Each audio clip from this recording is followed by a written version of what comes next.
Oi gente, tudo bem? Bom, continuando nossos comentários sobre 1 Coríntios, ainda separados aí devido à quarentena, isolamento social, hoje nós vamos falar um pouquinho sobre o capítulo 9 da carta de 1 Coríntios. Parece de antemão um assunto jogado no meio da carta, mas a gente vai ver que está muito ligado com outros assuntos que estão à volta.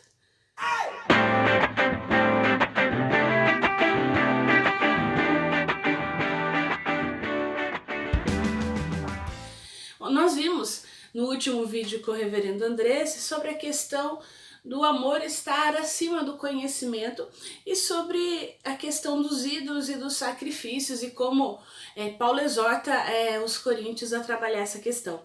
Agora no capítulo 9, parece que ele joga um outro assunto que aparentemente não tem nada a ver com isso, mas a gente vai ver que está muito interligado ainda, porque ele vai falar aqui sobre a liberdade e os direitos do apóstolo, dele mesmo como apóstolo, né? E ele começa dizendo: não sou eu porventura livre? Não sou apóstolo? Não vi Jesus, nosso Senhor? Acaso não sois fruto do meu trabalho no Senhor? Se não sou apóstolo para outrem, certamente eu sou para vós outros, porque vós sois o selo do meu apostolado no Senhor. A minha defesa perante os que me interpelam é esta: não temos nós o direito de comer e beber, e também o de fazer-nos acompanhar de uma mulher irmã, como fazem os demais apóstolos. E os irmãos do Senhor e Cefas, ou somente eu e Bernabé não temos o direito de deixar de trabalhar. Quem jamais vai à guerra à sua própria custa? Quem planta a vinha e não come do seu fruto? Ou quem apacenta o rebanho e não se alimenta do leite do rebanho? E ele continua falando, dando outros exemplos. Mas afinal, o que será que motiva Paulo a colocar essa questão do salário pela pregação do evangelho em termos tão definidos para essa comunidade em Corinto? Será que é um traço forte aí de orgulho pessoal? Será que essa questão, assim, ele tá desistindo aí da justificação pela graça?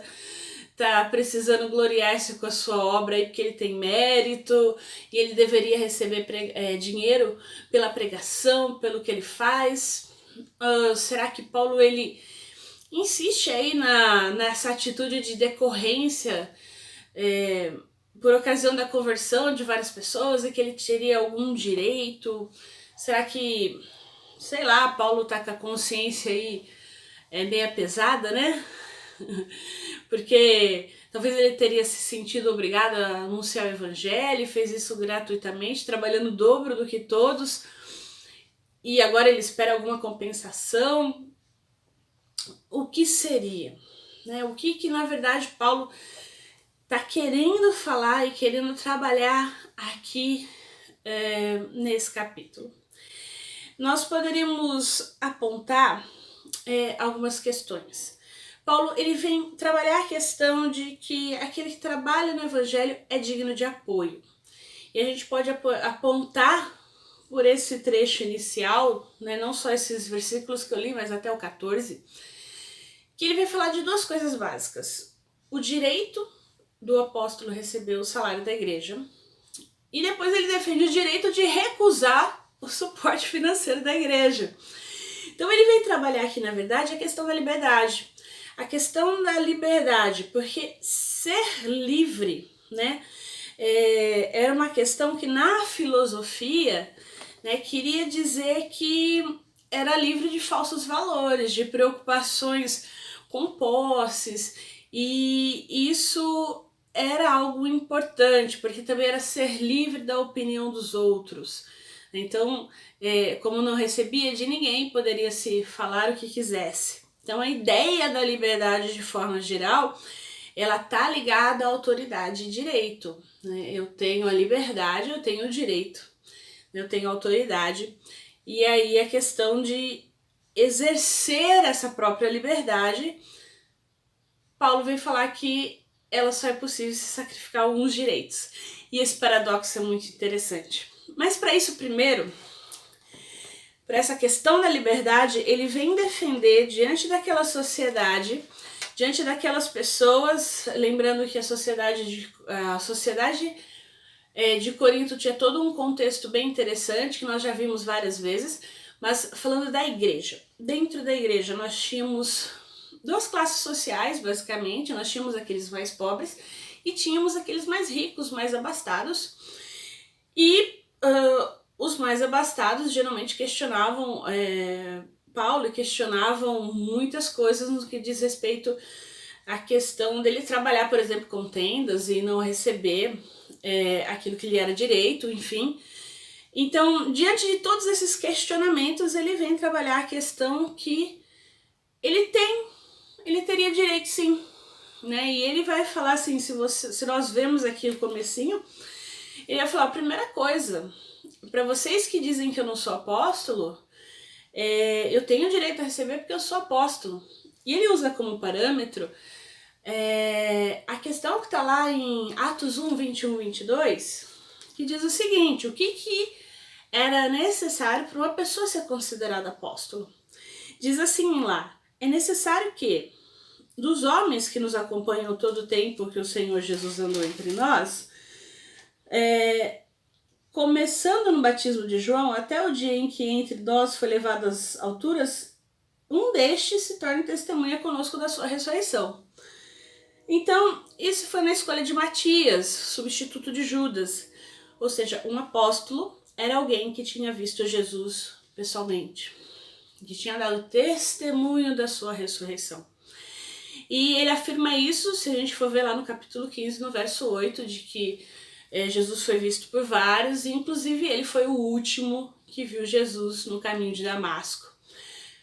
Ele vem ressaltar também que um apóstolo tem um ministério confirmado através de ensino e de sinais, ou seja, olha, isso você pode confirmar em 2 Coríntios 12, 12, mas se fosse falar de sinais, a própria comunidade era um sinal do apostolado de Paulo. Então, quando a gente pensa em apóstolo, né, hoje em dia que a gente tem tantos apóstolos, se a gente vai ver pelos parâmetros bíblicos, nenhum viu Jesus pessoalmente, né, em carne e osso, e pôde testemunhar, né, do apostolado, como Paulo poderia dizer, olha, eu vi Jesus, né? Porque Jesus questiona ele, Paulo, por que me persegues? Quando ele persegue a igreja. E aí ele vem trabalhar, né? Que olha, o apóstolo, ele tem o direito de se casar, que fala aqui, né, de ser acompanhado por uma irmã, e a gente vê que desmistifica mais uma vez aquela questão que ele tinha trabalhado antes do casamento, de alguns que defendiam não se casar, ou seja, o apóstolo tinha o direito de se casar, e o apóstolo tinha o direito de ser sustentado para a igreja. E é interessante por quê? Porque a gente vê assim que então ele tem esse direito. Todo aquele que trabalha tem o direito. Mas, e aí ele vai argumentar por que do direito. Ele vai falar, olha, o soldado, o agricultor, o pastor, pensando aí no âmbito fora do contexto eclesiástico, tem o direito de tirar o seu sustento daquilo que se faz. Quanto mais aquele que trabalha na igreja, ele vai apontar a lei também, né, do Antigo Testamento, e ele vai falar da questão do animal que era colocado para debulhar o trigo, que ele poderia comer, não era colocado uma mordaça para ele não comer daquele trigo que ele estava debulhando. Então, é interessante isso, por quê? Porque vai deixar claro que é o seguinte, até o animal tem direito. E ele vai defender depois lá também em 1 Timóteo, no 5, do 17 a 18, esse mesmo direito, porque ele vai apontar a prática do Antigo Testamento, do sacerdote, do levita, que servia e que alimentava-se do próprio altar. E aí o que é maravilhoso que é o que ele vem colocar aqui, quem prega o evangelho, viva do evangelho. Então, é um direito que se tem daquele que trabalha, daquele que presta o serviço pelo evangelho, de receber o salário por tal. E aí, ok, ele coloca todos os pressupostos, ele apresenta a sua defesa, né, apresenta aí 4 argumentos para receber esse salário, e depois ele vem defender agora o direito de recusar esse salário.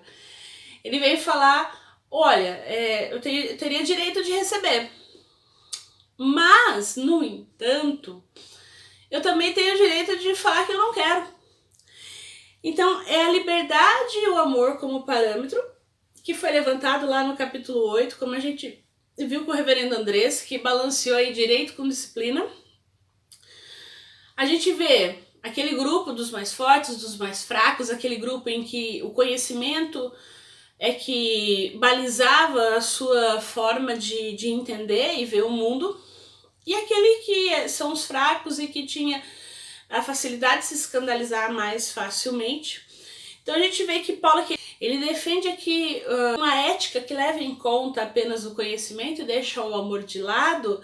Ela não é uma ética cristã, não seria uma ética realmente de fato que poderia se levar em conta.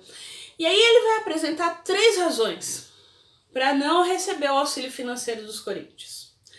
Ele vai falar que ele não quer por amor ao evangelho, por amor aos pecadores e por amor a si mesmo. A primeira questão do amor ao evangelho.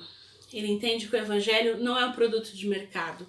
Ele não quer tirar proveito do evangelho. Exigir, como muitos fazem. E ele deixa claro e deixa entender aqui nas entrelinhas que agora que ele está longe, que ele está escrevendo de longe, existiam obreiros lá na cidade de Corinto que estavam recebendo para trabalhar, e nada mais justo e nada mais certo, mas que, no entanto, ele abria mão disso. Ele não está pedindo também que restitui aquilo que ele trabalhou, não é isso. Ele fala assim, olha, muitos têm direito, mas eu abri mão por amor ao evangelho. Eu não quero fazer como muito faz. Ele entende que igreja não é empresa, não é balcão de negócio que visa lucro. A igreja deve ser aquela pronta a servir a sociedade à sua volta, onde está. Então, a igreja não é um lugar onde o pastor é o dono, é o gerente e busca lucro.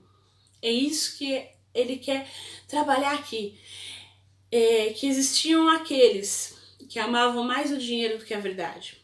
Infelizmente, isso ainda é verdade no nosso meio.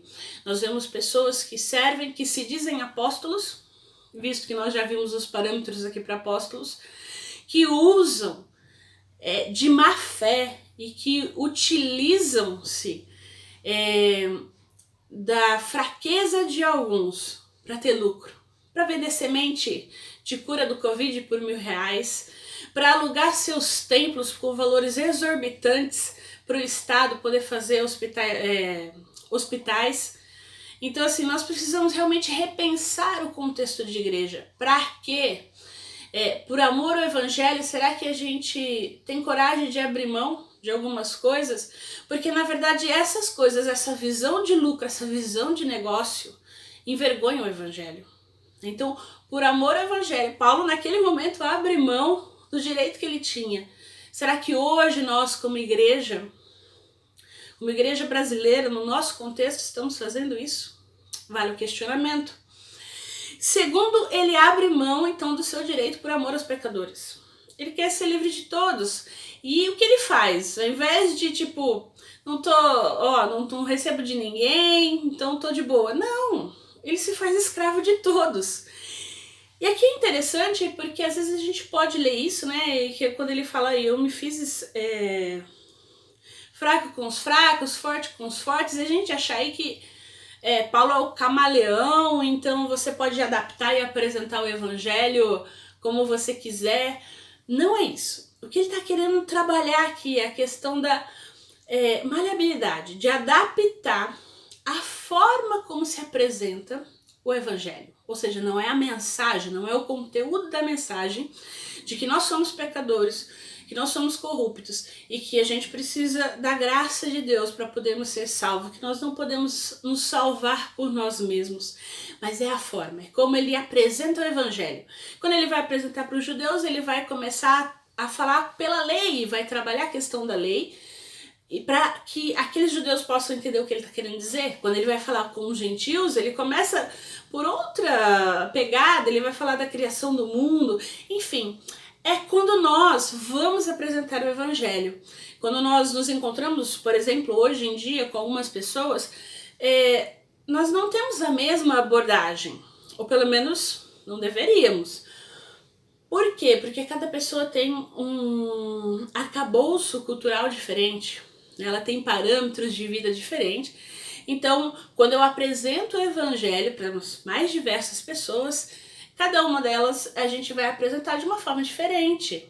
Mas o conteúdo da mensagem, que Cristo morreu na cruz para nos salvar e nos perdoar, esse não tem como mudar. Então, nesse sentido aí, a gente poderia até dizer aqui, será que Paulo aqui já teria cunhado o conceito aí que hoje a gente diz como enculturação? Né? Quem gosta da área de missão sabe muito bem, né? Porque ele não impõe a nova cultura cristã, ou seja, ele não faz uma enculturação, ele não adapta o evangelho à cultura que ele encontra, ou seja, ele não faz uma aculturação. O que ele propõe aqui, na verdade, é uma recriação evangélica e pastoral dentro da cultura já existente, que seria a enculturação. Fica aí o questionamento para a gente pensar, e será que aqui a gente pode dizer isso? Será que é isso que ele está dizendo, né? E por último, então, a gente vê que ele recusa o auxílio, ele vai defender essa liberdade por amor a si mesmo. É interessante por quê? Porque ele vai falar que a vida cristã é uma vida de luta. E ele vai trabalhar aqui o exemplo da questão dos jogos, daquele que corre no estádio, daquele que luta, não esmurra a si mesmo.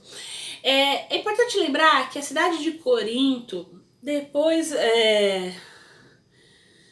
da Grécia, né, ela tinha um importante foco de esporte. Lá na cidade de Corinto era realizado a cada 2 anos os chamados Jogos Istmos, que só perdia em ordem de importância para as Olimpíadas.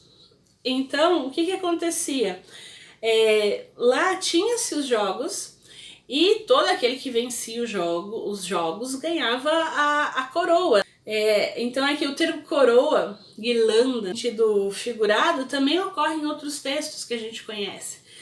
E é interessante porque Paulo ele vai trabalhar assim, olha, aquele que corre no estádio, ele vai fazer vai trazer de novo, falar daquele contexto que aquela cidade, que aquelas pessoas estavam acostumadas, para falar do evangelho.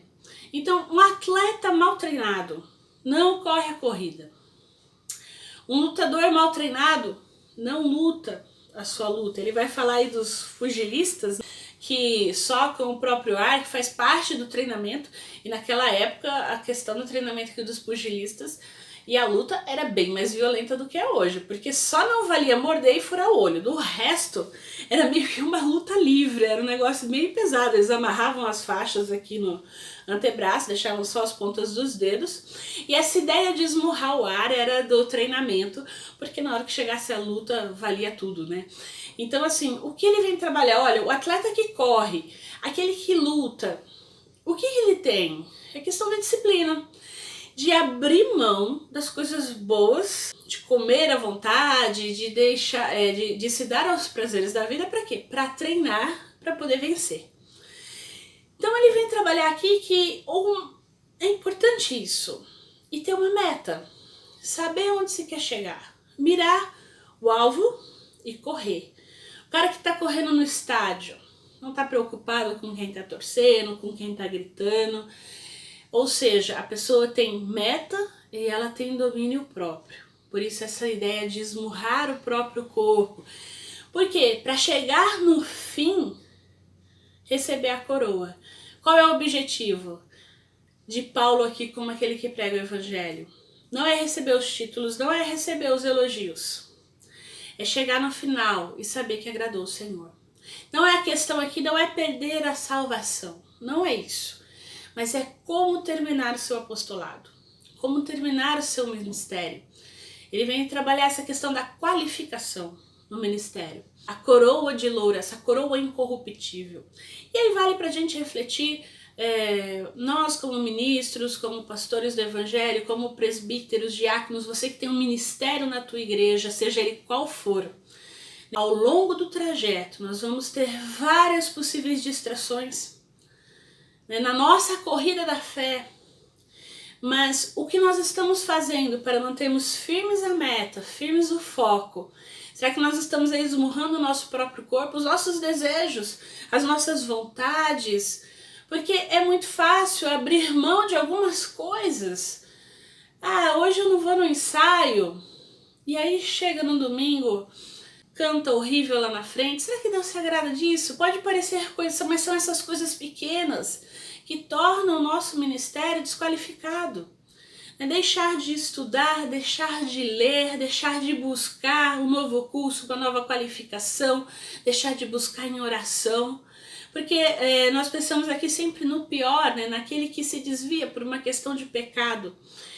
Mas a nossa preguiça também é pecado. E nós costumamos colocar muito a nossa preguiça na conta do Espírito Santo. Deus vai usar, Deus vai falar, não preciso estudar, não preciso me esforçar. Então, tantas coisas pequenas quanto as grandes, sim, nós devemos nos preocupar com o nosso ministério, com questões de pecados relacionados realmente à questão, por exemplo, que nós já falamos, da questão do dinheiro, de querer ter lucro na pregação do evangelho, mas também na questão das vontades carnais, daquele que no meio do trajeto pode cair em pecado, pode adulterar, pode roubar, pode fazer coisas que geralmente a gente pensa aí naqueles que tem vários vícios, porque a gente pensa eu lembro que tinha um professor que sempre dizia, né, na tríade do mal, que é dinheiro, sexo e poder. Então a gente pensa nesses 3 pecados como os grandes pecados aí, e dos quais geralmente o sexual é o mais forte, e o que a gente vê aí nos concílios com maiores disciplinas, enfim. De qualquer forma, o fato é, o que Paulo vem trabalhar aqui, olha, no ministério. Eu tenho um ministério, ele é legítimo. E olha, eu tô trabalhando para que ele continue assim. Então vale pra gente pensar também, né? Se nós estamos aí realmente investindo, cuidando. Então, essa ideia do amor a si mesmo. Então, ele vem trabalhar todas essas questões que aparentemente estão desvinculadas. Por quê? Por causa da liberdade. A liberdade cristã é como você tem direitos sagrados, direitos legítimos, mas por amor ao outro, você abre mão. Outro vem na frente do eu. A ética cristã, o amor prevalece sobre o próprio conhecimento. É o que o reverendo Andrés também já disse no outro vídeo para nós. Ou seja, Paulo, ele precisa da liberdade dele para realizar a sua missão evangelizadora. Ok. Ele precisa estar livre por uma determinação fundamental, que aí é deixar de receber o salário para poder realizar plenamente a sua estratégia missionária naquele contexto de Corinto. Ele entende que ali ele tinha que abrir mão. E ele abre mão por amor ao outro. Né? O evangelho estabelece essa nova relação aí de liberdade total e, ao mesmo tempo, justamente por eu ser livre, eu me colocar debaixo do serviço a outra pessoa. Então, a evangelização ela não pode vir aliada a nenhum tipo de poder. Nem de Estado, nem religioso, nem de comunicação. Só assim, aquele que coopera para o evangelho, aquele que trabalha para o evangelho, realmente está livre. Porque importa que o evangelho da salvação cresça. Mesmo que Paulo ele torne um trabalhador sem salário, sem identidade, não é isso que o preocupa. O que importa é ser tudo para todos, para poder, enfim, salvar alguns. Então, a preocupação dele aqui é que a liberdade que ele tem em Cristo realmente não se corrompa. Porque naquele contexto, naquela sociedade, naquela comunidade, realmente poderia ser complicado para ele receber esse salário. Poderia denotar coisas que ele não queria. Então, ele mostra que, olha, eu tenho direito sim. Aliás, eu tinha direito, né? Porque ele está falando da época que ele estava lá. No entanto, eu não estou pedindo esse direito. Ao contrário, eu abro mão dele por amor ao evangelho, por amor aos pecadores e por amor a si mesmo. Ele usa da sua liberdade para pregar o evangelho. Então, mais uma vez, ele coloca o amor acima do conhecimento. Nessa questão também de finanças, né? Ele vai trabalhar, ele vai arrumar o dinheiro dele para se manter. Então, vale pra gente a lição que nós podemos tirar desse texto precioso. Todo pastor, pastora tem direito, sim, a receber a sua congre, a palavra de Deus mostra, todo aquele que trabalha é digno do seu salário. E aí, nós temos a liberdade para, né, abrir mão disso ou não, e ele vem trabalhar por amor ao evangelho, por amor aos pecadores, por amor a si mesmo. Se não for possível, porque para alguns no momento não é possível abrir mão. Nós temos vários ministros e ministras que dependem totalmente, integralmente da igreja e que executam trabalhos belíssimos, de testemunho impecável, que realmente estão na obra por amor ao evangelho e são merecedores. O que nós não podemos ver e ter no nosso meio são exploradores. Exploradores que exploram o evangelho, que exploram as pessoas, que não amam o evangelho, que não amam os pecadores e só amam a si mesmo acima de todas as coisas. Que Deus nos ajude a fazer uso da nossa liberdade para louvá-lo, para bendizer o seu nome e para honrá-lo. Até a próxima!